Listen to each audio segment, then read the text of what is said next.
So what we want to do in this session is we want to spend this panel talking about best practices for developing and managing models for meeting regulatory and compliance requirements.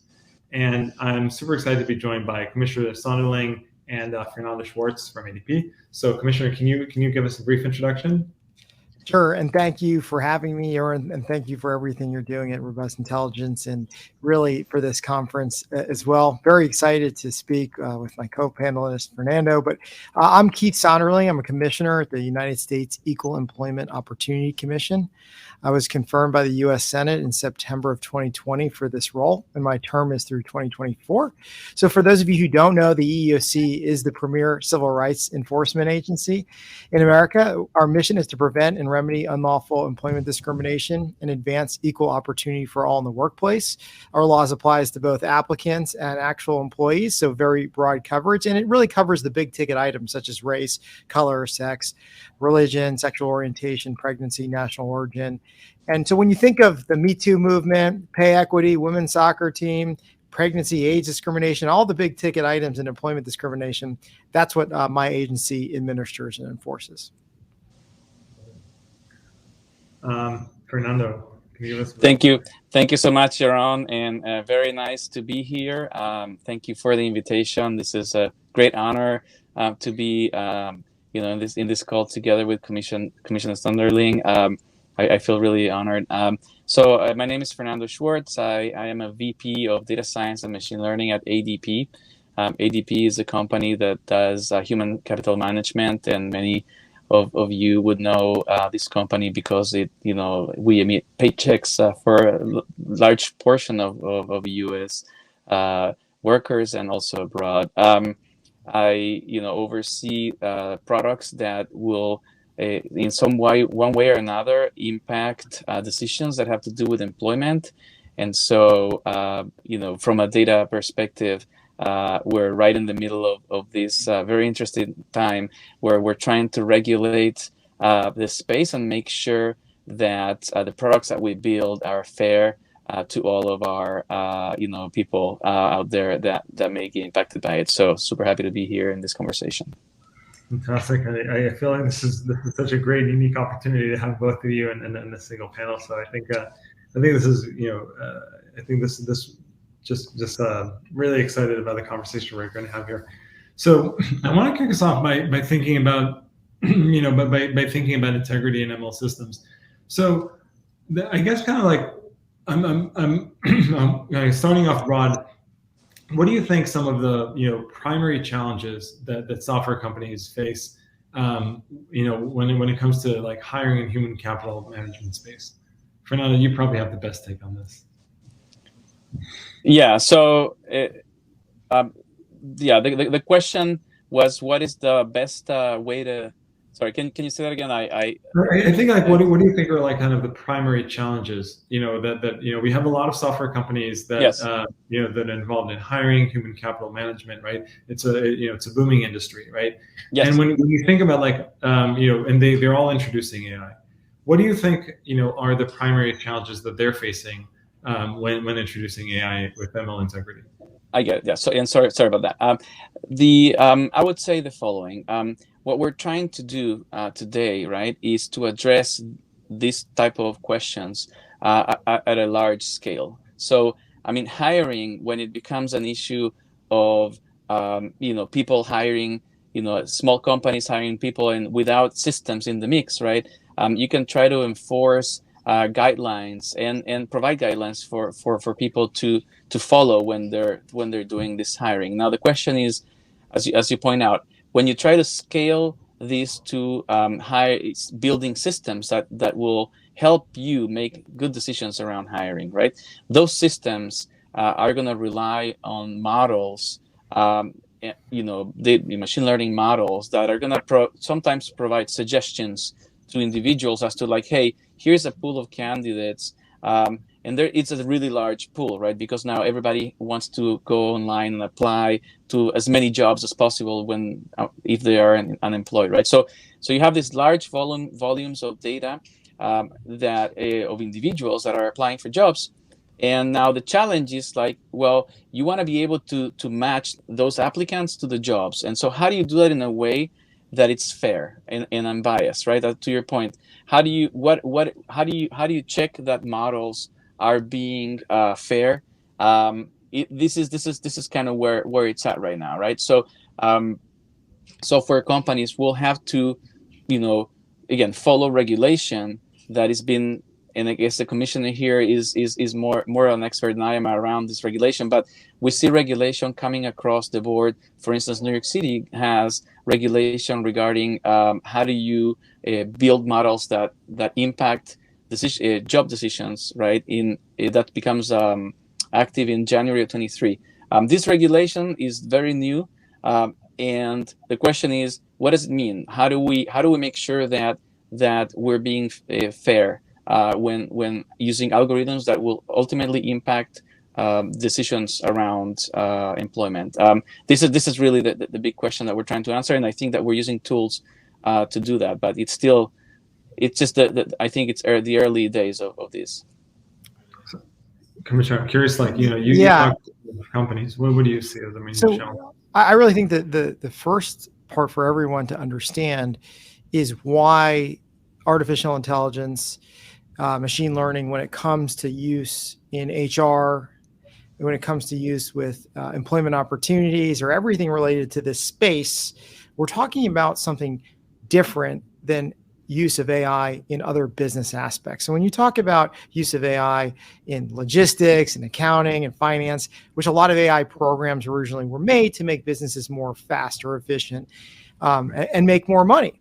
But when you're using AI in this space, you're dealing with some of the most fundamental civil rights in the workplace in America. And that's the ability to enter in the workplace and thrive in the workplace without being discriminated against based on your protected characteristics.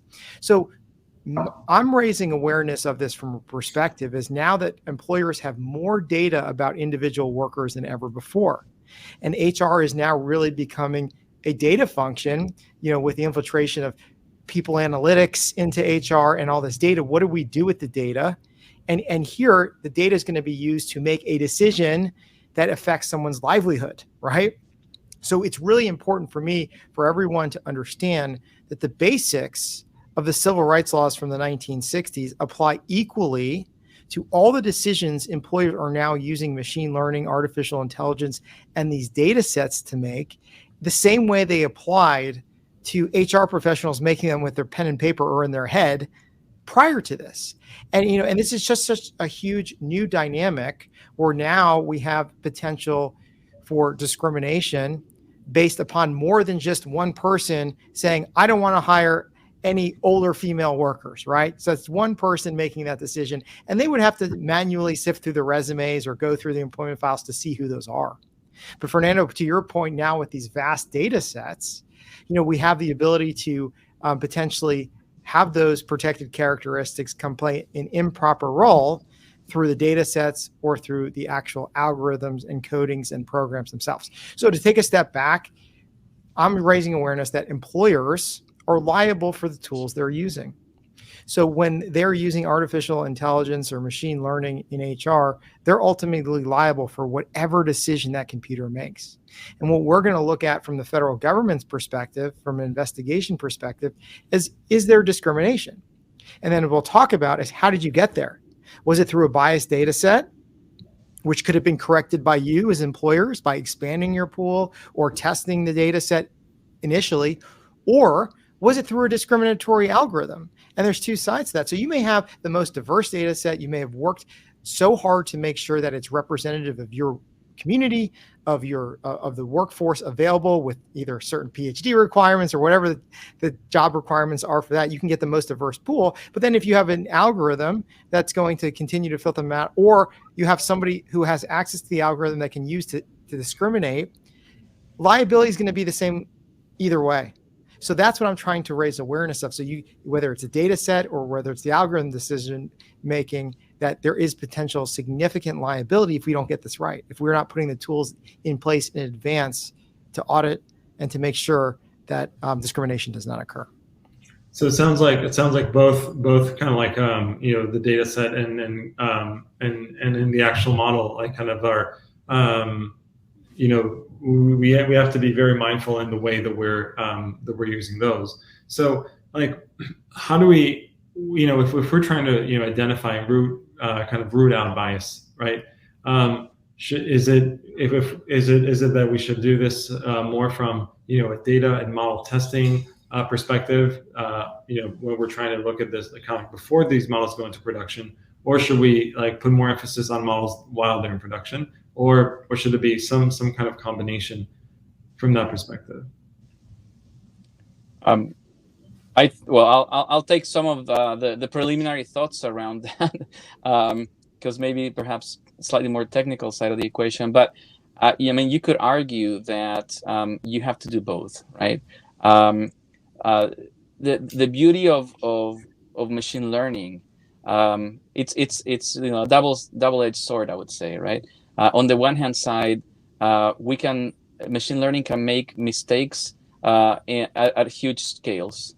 So when you're trying to, let's just say, govern a body of people that are, whether they're being, abidant to the regulation, if an individual makes a mistake, then the consequences are probably smaller than if a large algorithm makes a mistake.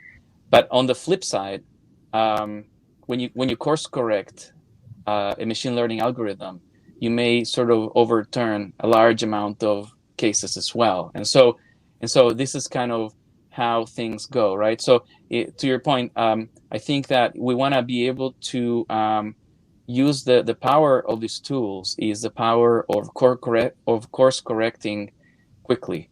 And so you want to, first of all, be off to a good start, and that revolves more around the model testing during development. But equally important is the ability to realize that the machine may make mistakes at times, right? But it has the ability to course correct at scale, right? And so that is only achieved through monitoring models in production, right? And keeping that eye on the human in the loop, as we call it, right? Keep making sure that we are placing that human in the loop at the right cadence, at the right times, so that if something is detected, we're able to quickly correct the systems. That makes a lot of sense. Oh, yeah. We actually heard in previous panels, we heard about just before this we had an ethics panel, and scalability was considered to be one of the problems with with AI. But I think it's really interesting to also think about scalability as an advantage, right? Because now that we're using automated decision making, if we're able to course correct decisions, right, then we're also able to course correct decisions at scale, right? And that's actually very interesting. Yeah, and I want to add on to that because I agree with what you say, and the efficiency of this, the amount of money going into HR technology, and with the employers out there, especially large employers, the need to hire employees, thousands of employees at the time. There's no way you cannot use this program, these kind of programs and these models to be competitive, right? So I to your point here, and that's really a critical concept, that it can actually scale the efficiency of getting workers, but not only getting workers in the door, but using machine learning to figure out what their actual skills are, where they should be working, and what jobs, what adjacent skills they have, and what job openings you have within your company, that it could actually match them to that if it's used properly, of course, right? But to the, Fernando, to your point, something I like to talk about is that in HR, according to industry experts, and why the value of this HR technologies has gone through the roof, is that the algorithms are just making the predictions, and they're using data to do that, and that's what's making it so attractive to employers. And that reliance on hard data really has the potential to eliminate that individual discrimination at scale by removing the human from that process, the human who has that bias and has historically prevented some people from getting those opportunities as well. But what I'm trying to really drive home is that the objective nature of the algorithm decision making can't just result in that technological bias on the part of the user that is in over-reliance, if not blind trust, that the robots are always going to get it right, or the data set's going to get it right, or the algorithm, or whoever is making that determination. And it really, all of this, especially in HR, requires monitoring and reinforcement, because you cannot have a set it and forget it approach to these technologies, because inaccurate, incomplete, or unrepresented data is only going to amplify rather than minimize that bias in decision making, which is the whole point of why these programs are being developed to eliminate. So I really think the employers who are going to do this the right way, and those who are already doing it the right way, they're not going to just simply trust the computers to get it right. And whether you want to use the buzzwords human in the loop or testing or whatever, the fancy terms are now, it's really about testing the programs, evaluating its performance, and if they prove unworkable, abandoning it before it ever actually makes that discriminatory decision. And when I say abandon it, it's not like, okay, delete the programs, you just invested a lot of money into this. It's going back and then fixing it in the models before you actually use it to make a hiring decision. And to our earlier conversation, that just may be changing the data pools or the qualifications, in jobs, using AI for jobs. If you're having a discriminatory result, like for instance, if you're just continually filtering out women, why is that? Is it a certain characteristic you're looking at that that women may not have been trained on as much as men, but is not indicative of actual job performance?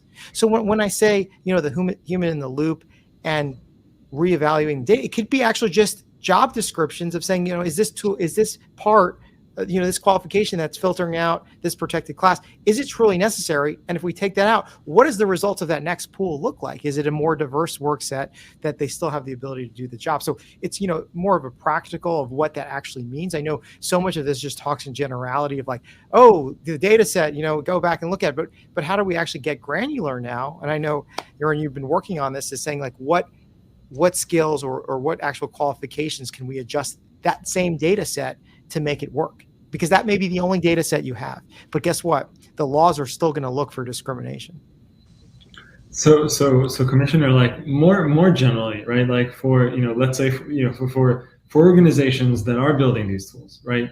What are some practical tips that we can give companies, right, to guide them on interpreting like the EOC guidelines? So what sort of things can, like data scientists or building models, right, to enhance productivity, or to make kind of like allowing to make organizations competitive in a very competitive job market. Like, what are the kind of like the practical tips that we can give them that will allow them to follow these guidelines, the EOC guidelines? Yeah, and I like to simplify it because a lot of the laws, we enforce were obviously made before this technology, but companies know how to deal with, for instance, and we put out our first guidance on the interaction with the Americans with Disabilities Act and artificial intelligence.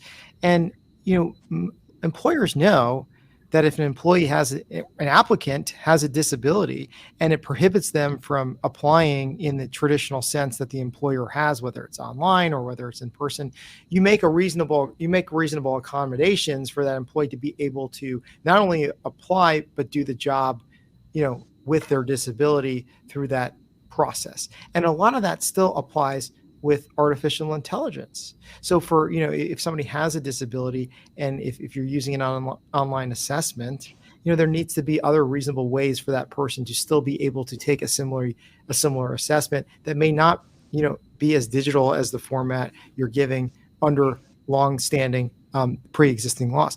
But it gets a little more complicated when you're starting to use natural language processing for job interviews. And you're trying to get the transcription and you're trying to look at the words they're saying, how they're answering the questions, and how do you, and this is, a question more I posed for the engineers and data scientists way beyond my pay grade as a labor and employment lawyer. How do you adjust for foreign accents that may not be able to count in the transcript? And so somebody with a foreign accent may give a much better interview than somebody who speaks fluent English, but that person who speaks fluent English, the computer is going to translate them 100% of the time. And if the person who has the foreign accent is going to be 50% of the time, that's national origin discrimination there. And some of the more advanced, well-documented issues with video interviews and facial recognition software and dark-skinned females versus light-skinned male. How do you from your perspective, or somebody with a disability who stutters, like how are you going to build those into the models, into the algorithms, to have that diverse data set, so you're not just automatically having programs that are meant to diversify the workforce, that are meant to screen out, make sure you don't know those, what the person looks like or where they're from, but then being discriminated against on that because the computer models don't have that. And again, that's a question I pose to the people designing this software, is how are you going to be so inclusive to include potentially all these areas that you don't want to discriminate, but you wind up discriminating? So, Fernando, related question from your perspective, right? If I'm thinking about if I'm thinking about an enterprise that runs, multiple data science teams, I think similar to what you guys have, at ADP, right? And now we have to and now as someone who's a VP, we have to implement company-wide standards, right, for model production readiness, right? Can you give people at these enterprises some advice on best practices, how do you impose standards and regulations? How do you get basically how do you make sure that you continue on innovate with AI and data science, right? But now kind of still manage an entire team, right? Teams, right? Plural, right? Across multiple continents around these standards. Yeah, that's a great question, and I don't think that anyone has totally solved this question, right? But I can tell you from experience, the question is, if I'm hearing you correctly, how do you provide some governance and guarantees that teams across your organization are following the right principles without sort of stifling, without interfering with innovation and whatnot, right? So generally speaking, now specifically around perhaps fairness and bias, but generally speaking, how do you do that? And there's some ways that different companies may address this. The way we are doing this is we are thinking of a function. We'd like to think of ourselves as some kind of a center of excellence or a hub within ADP. And so this hub provides platforms and guidance to different pockets of data scientists that may reside within different business units at ADP. And the idea is that we're helping them with tooling and best practices and playbooks as to how to address these questions, right? And part of the tooling that we're providing them, right, revolves around tooling that would help you monitor and identify bias and fairness where that is kind of a relevant concern. Like not everything that we do will be sort of subject to as we said earlier, right? There are some machine learning models that work in other realms, that may not really be making any decisions around employment, which still is interesting for us to understand whether they're biased or not. But generally speaking, you want to provide guidance to teams across the organization and the right kind of tooling to help them figure that out without necessarily taking over that process, right? So it's kind of a shared responsibility model, if you want, right? We take the responsibility to educate and provide examples on how to do that, but in our company, right, ultimately we also partner with the different data science teams and hopefully teach them how to use these tools so that we don't interfere with their creative process, their innovative process. No, that makes a lot of sense. So I'm curious, one very kind of practical example or a very concrete example that we're seeing now is the New York City's AI hiring law, and that's going into effect early next year. For those of us who are listening who are not familiar with the law, basically the law requires employers to conduct an independent audit of all their automated tools, right? And what we're hearing from organizations and customers that they found some aspects of the law to be a bit ambiguous, right? So with that in mind, what sort of steps then companies should take to in preparation for this New York City hiring law? Well, from our perspective, at the federal government, obviously this is a law of the city.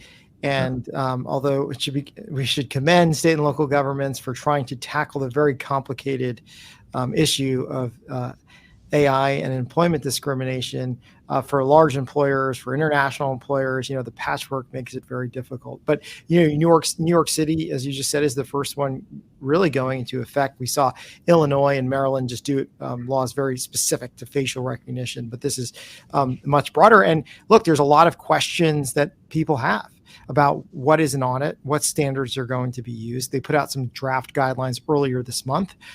There's going to be a hearing on October 24th that's kind of flesh out some of the more terms, but they basically, revert to the EEOC's 1978 uniform guidelines for those testing. But I think a lot of those questions, such as who is going to perform the audit, and will then just lead to questions between businesses and vendors as who's going to pay for the audit, and then the independence there. And then another issue I'm hearing about is the summary of the audit posting on the websites. So what does the summary mean if it shows mass discrimination? Do you have to actually to say we discriminated against, let's just say, Hispanic men over 40, just randomly? How granular to have to be? And then, still the issue of who does it apply to? Is it for if you live in New York City, if you work in New York City? So it's a new law, it's a novel law, and there's a lot of questions that are still going to be answered. But without question, there's going to be an audit requirement there. And still, what is that going to look like?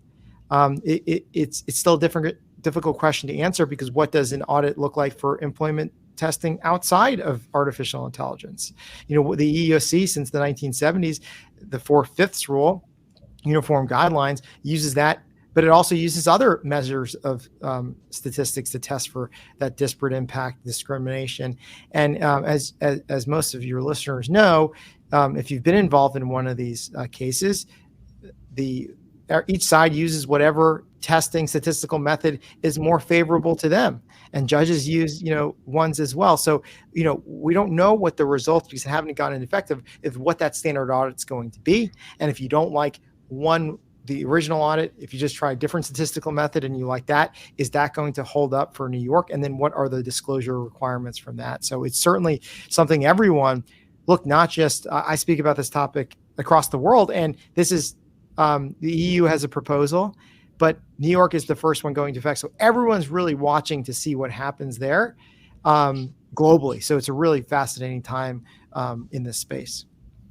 For sure. And I feel like this is the first of many. Fernando, go ahead. Yeah. No, I can say that from an industry perspective, this kind of has opened up to an amazing learning opportunity for myself to sit down with our legal teams, right, and try to figure it out. I mean, I think that just to give you like the insight from industry, right, we're really talking to legal teams and say like, hey, how do we do this? How do we do that? How do we interpret this? What does it mean, right? Let's examine our products. Let's look at those that we feel that are going to be more affected by the regulation, and let's try to start building tools that would allow us to determine what's happening and how do we address that, how do we come in. So I think from the industry point of view, we're like really trying to be on top of the ball here and trying to address this. But to your point, it's still something that feels that it's pretty much the test ground here is